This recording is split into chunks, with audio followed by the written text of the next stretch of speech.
guys, welcome back to Within the Cauldron. I'm Nico, and this is Chrissy, and we have a Hello, special guest for everybody. you today. And we have author Taylor Ellwood, the author of Slow Witchcraft, Pop Culture Witchcraft, and some other amazing books. And here we are. Hey there. Hello, Taylor. Hi there. Thank you for having me on. I'm actually the author of Pop Culture Magic, Process of Magic, and Space-Time Magic. I don't have a book on called Slow Witchcraft, just as a note. You don't? No. Oh, that's okay. I think we have Andrick coming on, I think, next week or something. So yeah, I think he got confused. No worries or anything. We've been doing a lot of these podcasts, so going to take a break after a while. But I just read your book on, was it Walking with the Entities? Walking with And Magical then, Entities? Okay. yes, and also Walking with the Element of Spirit. Mm-hmm. It's yeah, and I'm probably 2, 3 chapters in on pop cultural stuff. So I'm enjoying the books and be listening to YouTube, Magical Experience, Mm-hmm. which is amazing. I love your work on energy work that you do. I've been listening to a lot of that. So do you want to explain more about your magical experience on your Sure. YouTube? Sure. Well, so Matt, yeah, I am on YouTube under Magical Experiments. I also have a Substack, which is taylorellwood.substack.com, and that's where I'm also hosting a lot of the content that I do. And on there, what I do is I share kind of the cutting edge work that I and my beloved Sheena are involved in. For most of my journey, it's been a solo journey, but recently I've been starting to work with Sheena. And so we're doing a lot of work around inner alchemy. We're actually working on a book right now called Tower Time, which explores how to handle, tower moments, which I think we're all kind of going through a collective one right now in some ways. But I do a lot of magical experimentation and innovation in spiritual practices, and that's what I share on my YouTube as well as in my books and on my Substack. Wow, because I've been reading your books for probably about 5 years. I'm a big reader, so you have written so many books. It's gosh, I don't know how many, probably 20. You have I've actually written 53 books. 50. Oh my gosh, Yeah. even more. Most of them are in the magic and the occult. I have a few business books and some fiction books, and also a book on men's work as well. So, yeah, and I'm as I said working on the latest book with Sheena. So always working on different projects. Yeah, because you have written so many books, and like you said, not just spirituality, magic books. You have Asami books out too as well. Mm-hmm. And how do you decide to write these books? Because you go from spirituality then to zombies and to pop and everything. It's just you just want to kind of jump around and be a diverse author because you really are diverse, and it's awesome. It really is. Well, thank you. For me, a large part of it is just based on what calls to me at the time. Or what stands out to me. For example, like Tower Time, we're definitely working on that book because it feels really relevant to what people are experiencing in the moment. With the fiction stuff, that was some stuff I wanted to do. I've written fiction a long time ago, but hadn't published it. So I wanted to actually take an opportunity to write some more fiction and publish all of it and see how it went. Mm-hmm. And that was a fun little experiment and adventure. I'm probably not going to be writing fiction anytime soon again for a while, just because I have a lot of nonfiction books I want to work with, both some solo projects as well as some projects that I'm working on with Sheena. And I would say, though, at this point in time, like, in terms of what I pick and why and everything else, a large part of it is just based on what I feel like really calls to me as something that's relevant for people, what people need at the given time. It's really an important aspect to it. Like the next book we're going to work on after Tower Time is going to be a book on somatic sorcery, where we're exploring the body in further detail and working with it in relationship to the environment around you. So, and then I have a couple, another pop culture magic book that I'm going to be working on, and a couple of other projects. So hopefully we'll see at least a couple of those come out this year. I'm definitely planning on trying to get at least three to hopefully 4 books published this year. Oh my gosh. Already got one published, Walking with Demonic Spirits. So 2 to 3 more to go. We'll see. Yeah, I saw that you was that was coming out. Because your books are very interesting. I mean, not just the walking books, but you have the alchemy books too, the inner alchemy, and it's because when I first started reading your books years ago, I'm just like, and then I kind of be keeping track of what by some of my authors that I like to read what they're doing, and I'm like, oh my gosh, he's doing an alchemy book too. It's like, oh, then he's doing this book. So yeah, it's just so interesting how you do a lot of diversity. For the audience, can you tell us about what would you call a magical entity? Yeah, a magical entity would basically be a thought form that you've worked with or created, and you've assigned it a specific task that it can perform for you. It's a way to basically get a little bit of distance from something, or getting some help in a specific way. A good example would be an entity called Spedlimt that I created to help me be a safer driver, but also to spot police cars, fire trucks, ambulances, basically help me navigate the traffic and things like that. It was a case of making sure that I created an entity that I could work with that would be very helpful for me on the road, make sure that I stay focused, things along those lines. I've created a number of entities over the years, and the book Walking with Magical Entities definitely touches on and walks people through the process of creating and then working with an entity in order to incorporate that kind of support in your life.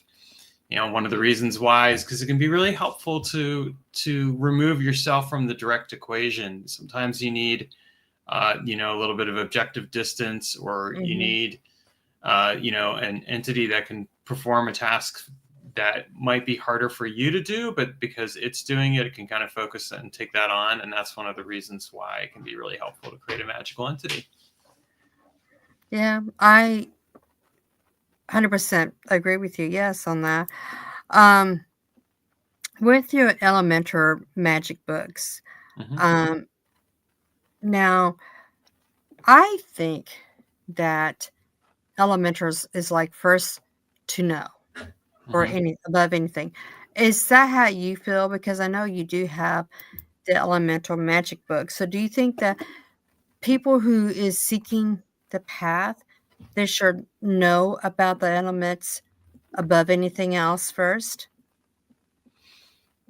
Well, I definitely think that elemental magic is a good place to start. It certainly was the place that I started when I got into magic 32 years ago. So, when I started out with a combination of neo-shamanic techniques and elemental hermeticism, and learned, kind of the core elemental practices. And I think it was definitely helpful in terms of just establishing a good foundation for other magical work.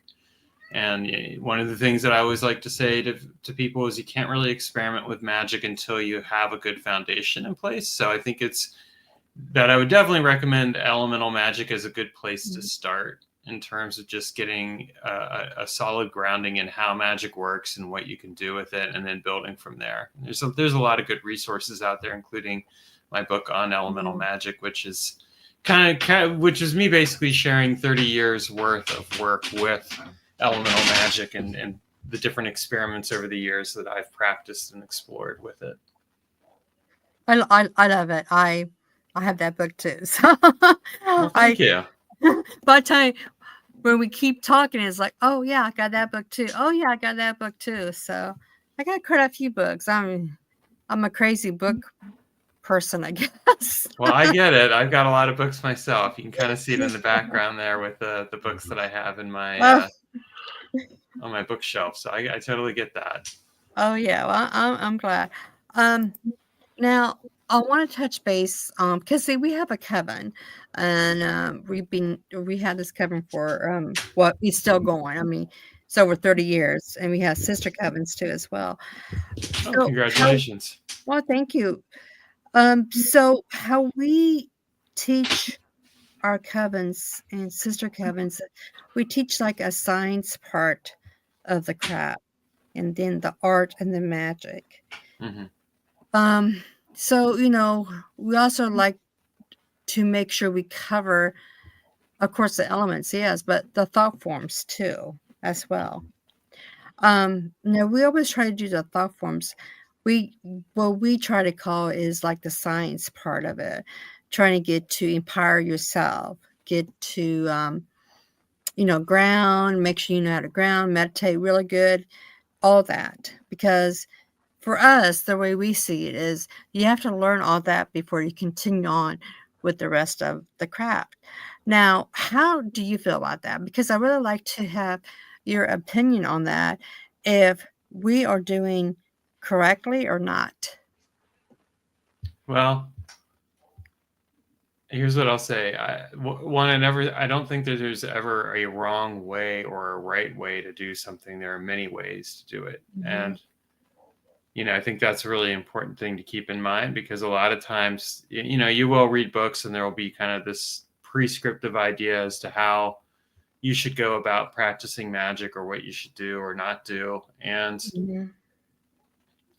I self-taught myself. So I read some books and I took the exercises out of those books and tried them. And then afterwards, what I ended up doing was starting to experiment a bit.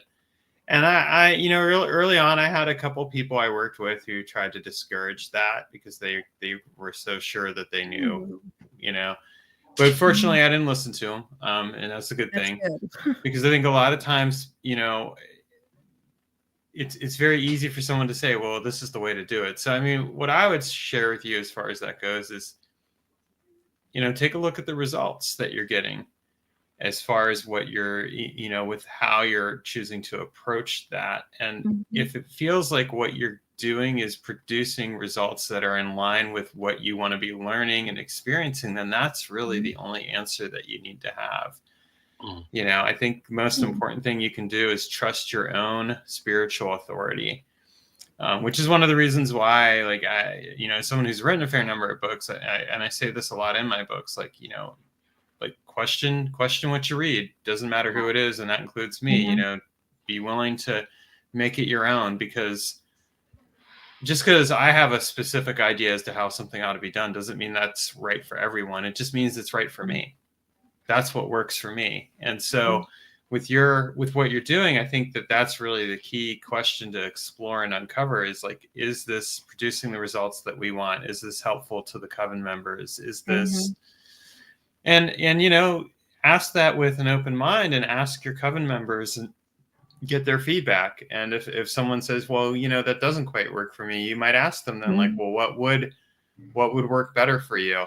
And it doesn't mean that you have to change your protocols for everyone. There are, again, sometimes there might be some people where it would be better if they approached it from an artistic approach first, or something else, and that's okay. But that doesn't mean you have to change it for everyone. It just means that you adapt it to the learning styles and experiences that those people bring.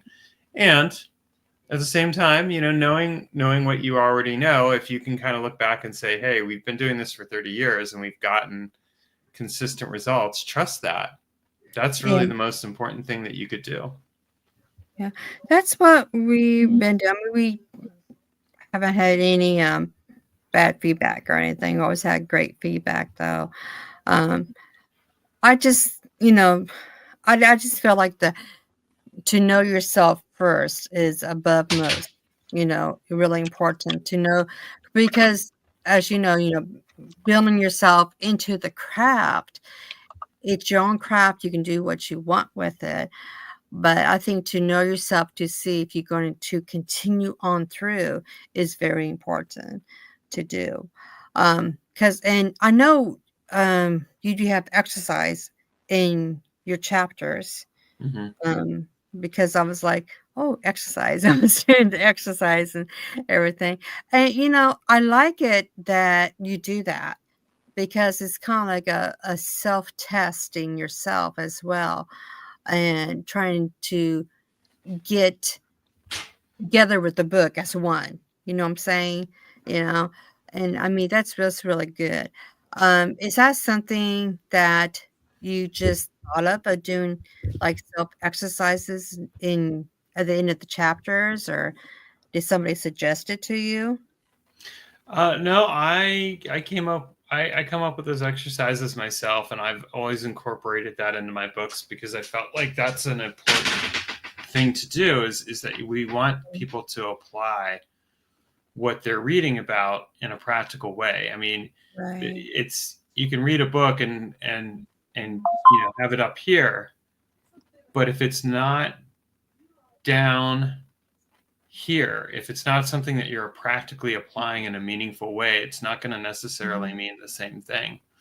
And I've definitely been one of those people who's read a book and I got something from it, but I didn't really apply it in a way that was very practical. So it didn't, like, the theory made sense, but actually doing it is more meaningful. And that's why I like to incorporate exercises, because I want people to read the book, but then stop along the way and actually do the exercises before hurrying to the next chapter or something else. Like it makes the work more meaningful and helpful, and that's really ideally the goal in terms of the magical work.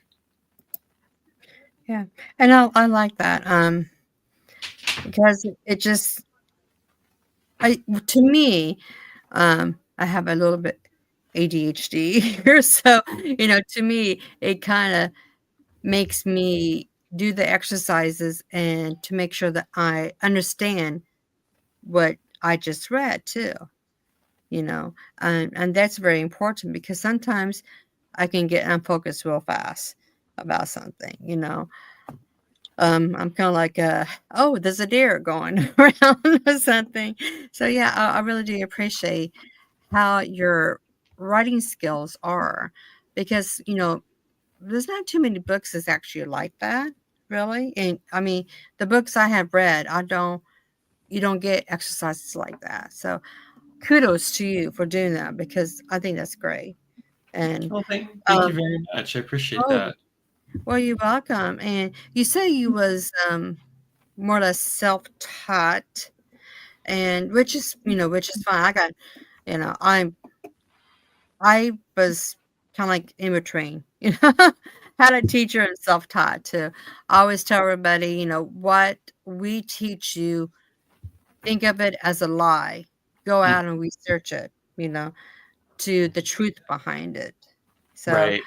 um, I'm taking that you believe that too, as just go out and research the truth more as well.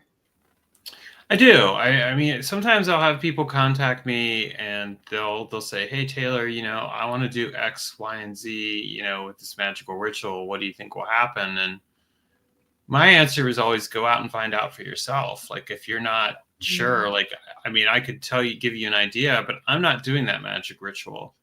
You are. And I mean, I could do the magic ritual and tell you what happens, but that's not really helpful for you, because that's still based on my experience. So I think a lot of times, it's, there are certain commonalities to magic. There's a certain baseline and the foundation. one of the books that I've written, Process of Magic, for example, really explores how magic works and gives you a pretty good idea of how a given technique works. But there's also something to be said for just the subjective experience. We have our own subjective experiences. My experience isn't going to be the same as yours. It's not going to be the same as someone else's. And trying to make it too uniform actually takes away the magic. A mentor of mine in men's work, this saying applies to magic, and it's kind of ironic because he uses the word magic, but he says, have just enough structure for the magic to work, but not so much structure that you take the magic away. And I agree with that. I mean, I think there's a lot of truth to that, both when you're facilitating people or working with people, and some of the capacities that I've been doing that work of late, or doing magical work. It's really important to be connected to that. And so, what I always recommend to each person is go out there and make that magical work your own. And so, I mean, people can say like, hey, I did X, Y, and Z. What do you think will happen? Or I want to do this. And my answer is always the same. It's go out and find out for yourself. Like I don't know for sure what will happen. That's something you're going to have to go out there and do. And I could share some experiences, but I think it's better to put the authority back on them.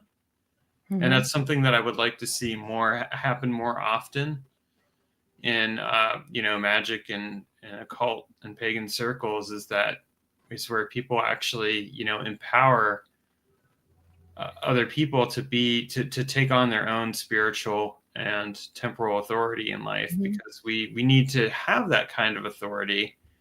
And too often we live in a society that wants to strip that away from us. So I think anywhere where we can take it back and claim it for ourselves is absolutely essential. Yes. We have a couple of comments from a fan. Drew is from Scotland. And she goes, yeah, I love the books that do that. She's talking about the books that has exercises. It helps you learn the teachings you read. Absolutely. And let me see.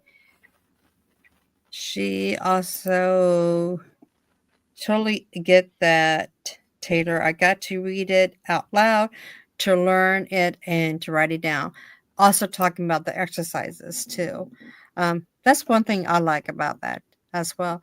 Now, let me get Nick in here, and I know you have a few questions, Nick. Are you ready? Okay. So in your book, Magical Identity, you discuss the concepts of embodying magic rather than just performing it. Can you elaborate on that philosophy? Sure.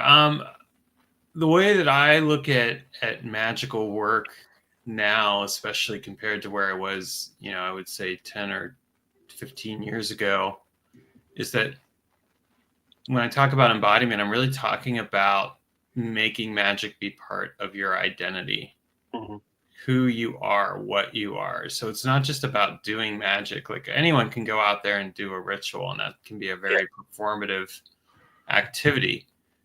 But the way that I like to look at magic is, how do I marry magic to my life, regardless of what I'm doing, so that I make it part of who I am. And a good example would be that today, I did a deep clean of my house.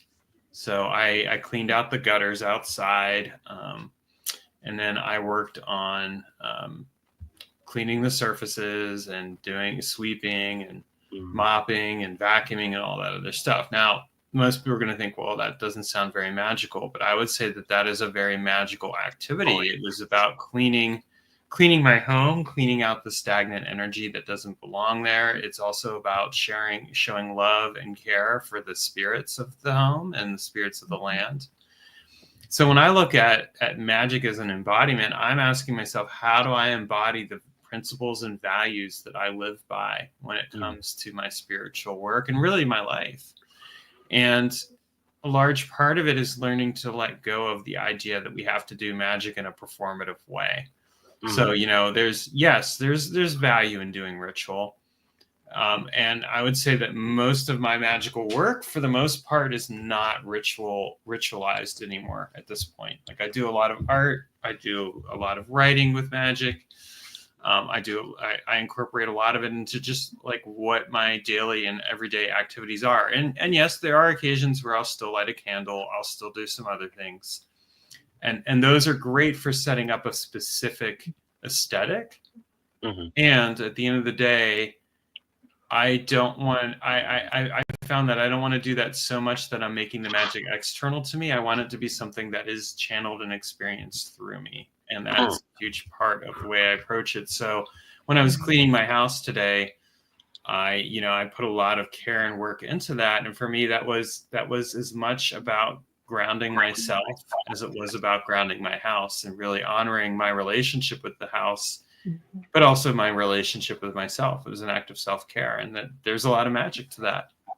I love that. I have a very similar concepts in my practice. I'm a full practitioner, and that's one of my things when people ask me, well, how do you spiritually cleanse your house? And it's like, okay, here's my mop water recipe, and you go and get down and scrub your floorboards. Yeah, exactly. Because there you go, and then that kind of gives them a real experience of what it means to connect.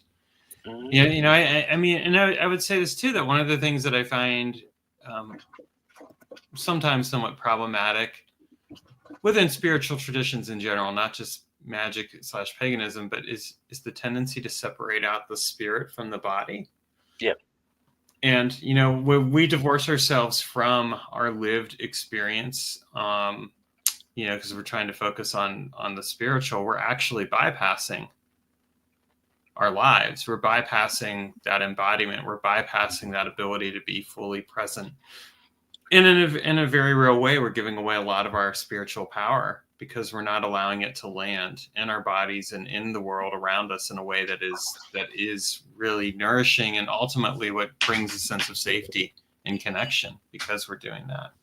Absolutely. Let's see.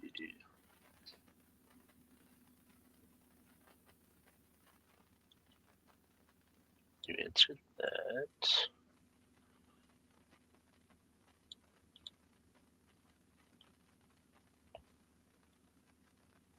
Let's see. So you have the book on inner alchemy, and then in magical experiments, you also go into the inner alchemy series. Mm-hmm.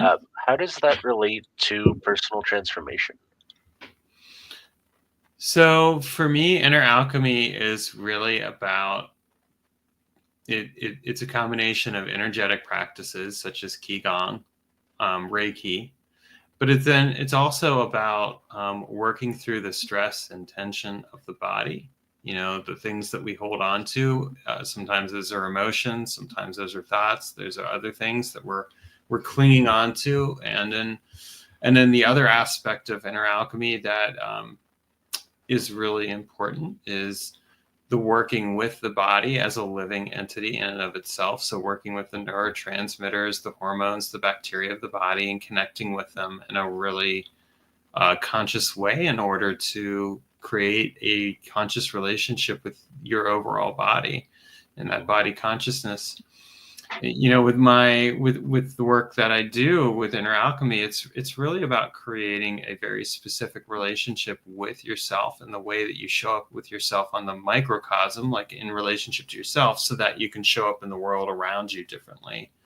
When I'm taking good care of myself, when I'm making sure that I'm not, I'm not burning myself out, for example, but that I'm actually creating practices of rest and regeneration, things like that. That's going to help me show up better with the magical work I do. It's going to help me show up better in all the other areas. So when I look at inner alchemy, for me, inner alchemy is really a transformation of my relationship with myself and the way that transformation helps me connect to the world around me and to the people in my life in a meaningful way because I've actually taken care of myself and nourished myself in the process. Mm-hmm.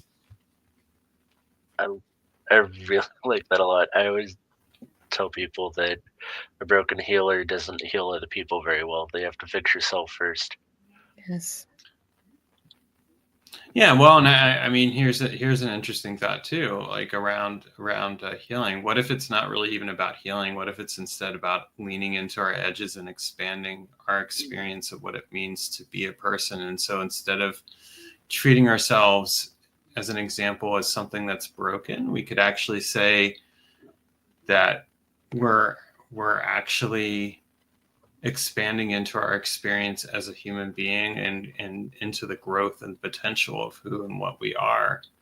And that can include, of course, working through some trauma and stuff like that, but actually treating those aspects as something that isn't problematic, but instead is just something that we're welcoming home and receiving back into ourselves with love and curiosity and connection.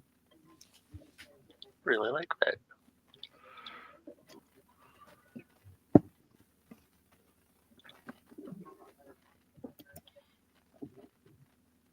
Let's see. And you do a lot on your platform, magical experiments. You built an entire community around experimental magic. Is there any key takeaways that you can share with us about that experience? What I find is that a huge part of it is making sure that people are seen and heard and understood. We all want to be seen, heard, and understood. And when we can give that to each other, it helps. And what does that have to do with magical experiments? Well, a lot of times what people want to know is, can I share what it is that I'm working on? Or can I come and bring in like a challenge that I'm having and get some perspective? And again, a lot of times what I'll do is put it back on the person, because more often than not, that person has the answers they need. But I do it in a way where I'm asking questions and I'm curious and I love to discover what's going on with them, because that helps them make their magical work their own. And really, that's a huge part of what magical experimentation is about. It's learning to make the work that you do your own, and being able to share that with other people in an encouraging environment, as opposed to one where somebody's going to come along and say, well, that's not real magic, or you don't know what you're doing, or you're reinventing the wheel. Yes. All of which I've heard before in the past, and all of which, is really just people trying to be elitist because they don't actually in and of themselves really know what they're doing, but they feel like they have to cling on to something instead of being open to discovery and learning and being curious and being curious about the way the world works and discovering that. Like there's, and I won't pretend that I have all the answers, because I certainly don't. And nobody else does either, but we can learn a lot. We can ask questions, we can get curious and discover. And that's a huge part of what underlies the magical experiments community, both on Facebook and on Substack, which is where most of our activities happening these days.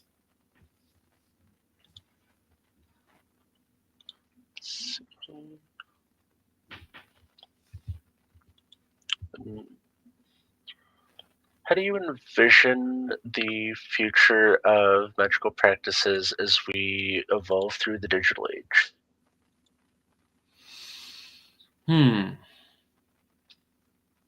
Well, I mean, I think there's always going to be a place for, what the history and what's come before. And I think it's important to have that in place. We have to know where we've been in order to know where we go. I do think it's important to also continue to explore the intersection of magic with non-occult disciplines. So one of the things that I like to do, for example, is, integrate different disciplines such as pop culture studies, literacy theory, physics, neuroscience, things along those lines, and integrate those into my magical practice. One of the things that I've been doing a bit now is I've been exploring, for example, the intersection of AI and magic.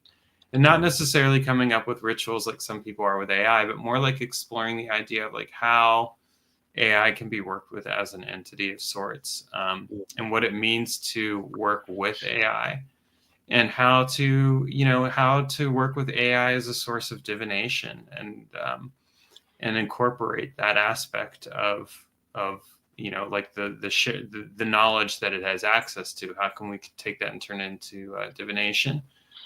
And I know some people are on the fence about AI or have their own strong opinions about it, and I get it. And I'll admit I was skeptical about AI for a bit, but I think that, as with anything else, we can either choose to embrace what's available to us, or we can shut it down. And I mean, there are some good legitimate reasons that people are skeptical about AI. Like, I get it. Like, if you're an artist and you've had your art input into AI, and then like somebody is basically then creating your art using AI, I mean, I would feel the same way. I'd feel the same way with like my writing and things like that. So I totally get it. And at the same time, I think that there are ways to use that and explore AI without necessarily plagiarizing or stealing from other people. And that's what I would encourage people to do. The other thing that I would say, like in terms of just in general, like there's the digital, but then there's also the importance of embodiment practices. As an example, like one of the reasons I've gotten into a lot of somatic and embodiment practices is as a response to the digital world, kind of the need to get away from the screen and actually connect with the world around us in a meaningful and powerful way. So I think that that's another element of magical work that also needs to be explored and embraced. And it does, we don't need to get so lost in the digital ethers that we don't participate in the world around us, because there's a lot to participate in the world around us. And if we just keep ourselves always focused on like the digital, we're losing out on something significant to our lived experience. So there's a balance there. Yes. And I think that's a huge aspect that needs to be considered and worked with and explored, and certainly is something that I'll be continuing to explore in my writing and books. I look forward to seeing that. There's a whole lot, and I definitely agree with you that there's a fine balance between exploring nature and the elements, or bringing that into you if you don't have access to going outside, whether you're a spoony witch or you live in a huge metropolitan and there's just not a lot of nature. Mm-hmm. Bring it in. But there's an intersectionality, because with us being post-COVID, a lot of witch communities went online. And I don't think that that'll change for some of it. I think that a lot of people are very comfortable with things being online, and we're slowly getting back to in-person events and things like that, which I'm super happy about. But that I think that we're kind of in uncharted territories, but also that definitely unplugging for periods of time is really helpful to connect back into nature and with yourself and really slow down. Thank you. Yeah, I think it is important. What I found is that the more I integrate a time to slow down and really allow myself to receive in the world, the more powerful the magical work is that I do. Oh, That's a theme that I've been exploring a lot more of in the last few years in particular, is like you don't necessarily need to do magic all the time.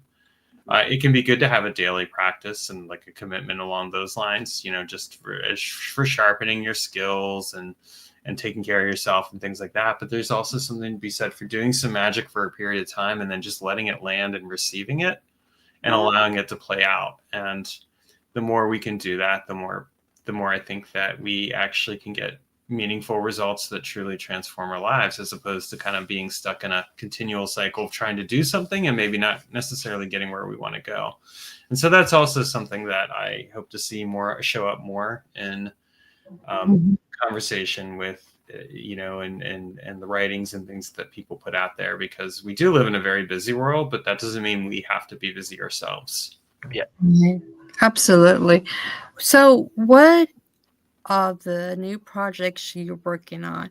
I know everybody's kind of like busy this time of year, going to events and book signing for new books. So what's on your agenda? Well, I mean, I just got done with a Radiant Wellness Metaphysical Fair on Saturday, which was yesterday, and that was fun. But really, I'm going to be staffing at a men's weekend next week, helping men, transform their lives and touch a piece of their shadows so they can come out the other side, more in touch with themselves. And then after that, I'm going to be going to a training for shadow work facilitation. So doing that, and then I'm visiting my beloved for a couple weeks up in Canada. So that's kind of what's going on. I'm not necessarily doing a lot of conventions and shows anymore. I do a lot more of my work online as far as connecting with my community, teaching classes and things along those lines. I do the occasional event, but for the most part, I'm busy writing books and also just doing a lot of work in the men's workspace as well, because that's a community that I've really felt called to work with and serve, especially because there are a lot of men out there that really need that work. So, and I'll still be, of course, continuing to practice magic and experiment with it and share the work that I'm doing. And I feel really fortunate that my beloved and I are doing this together. That's something I've always long dreamed for and not really found in the past. So it's it's a novel experience to have that now, and I'm looking forward to seeing where it goes. Yeah. And I know you did a book on masculinity. Book mature. The quest for mature masculinity. Correct. Yeah. So that's really interesting too, because you don't have very many authors that actually do books about men, and I know we have had a few podcasts of like men talk in the witchcraft community.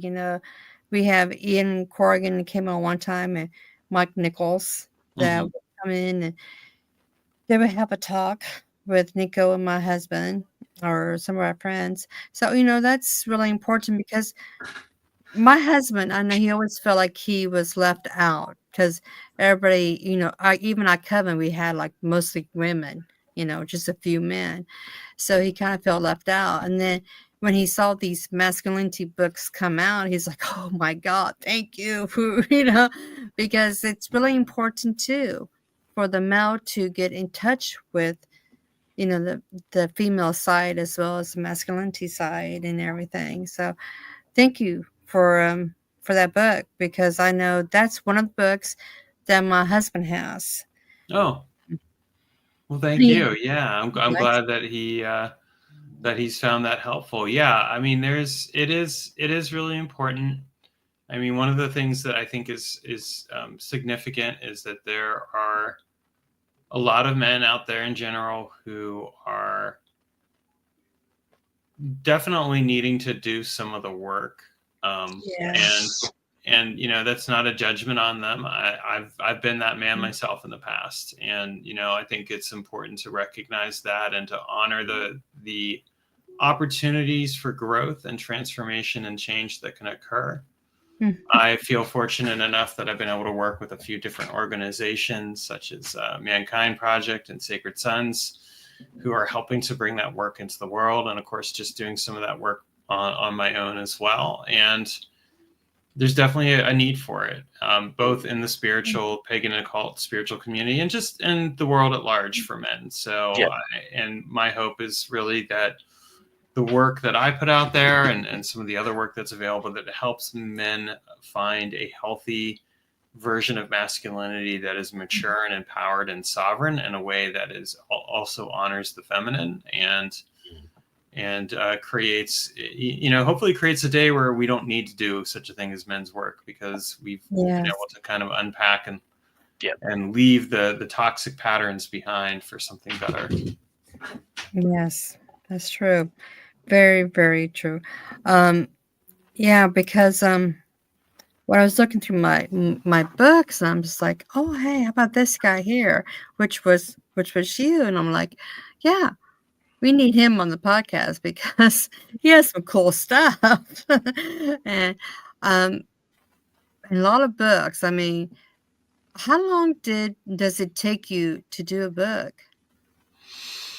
Usually a couple of months, 2 to 3 months, I would say, in terms of writing. But keep in mind too that I've usually done a lot of research and experimentation and work ahead of time. I mean, one of the, I sometimes get people who are like, "Wow, it seems like like you're popping a book out, like, really quickly." And it's like, well, not really. I mean, a lot of this is stuff that I've worked on for a long time, and it's just finally become the time to put that out there into the world. So, it's that's kind of the way that I look at it. And I mean, there's a lot I want to share. So I'm not really going to just publish one book a year like some people do. And I mean, nothing wrong with that. That's what they're doing. But in my case, I usually have I've had a lot of projects and things that I've worked on over the years that are still waiting to be, brought into manifestation. And that's one of the ways I'm doing it, is through the books. Well, keep it up, because your books, I mean, they really are great. They're good. They're good to teach yourself, to, show others about your books and everything. I have learned from your books. My husband has learned from your books. So, yeah, you're doing good work. Keep it up. Thank you. So, how did you got it into your path? You just are you like a natural witch and just kind of went for it, or did somebody help you? Or Well, I mean, I got into magic because, I mean, I always had a bit of an interest and curiosity from it when I was a little kid. But I started practicing magic when I was 16. I was a born again Christian at the time, and but I found the idea of only reading one book and that book having all the answers to be really problematic. And an acquaintance that I knew sat me down one day. I was in the library and I was reading a fantasy book. He sat down with me and he started telling me an experience that he had with astral projection and encountering a spirit. And I asked him to tell me more about it. And at that point, he brought some books in the next day, and I started reading those and discovering that it was possible that magic was real, was really powerful experience. And shortly after that, I stopped being a born again Christian because I realized that I wanted to spend my life practicing magic and getting my questions answered. So, I think if anything, I think I just have a huge amount of curiosity, and I love learning, and I love incorporating what I learn into my spiritual practice. And that's really at the heart of what I do and why I do what I do. That's great. That's really awesome. If you could have dinner with somebody that is deceased, who would you have a dinner with? No, that's an interesting question.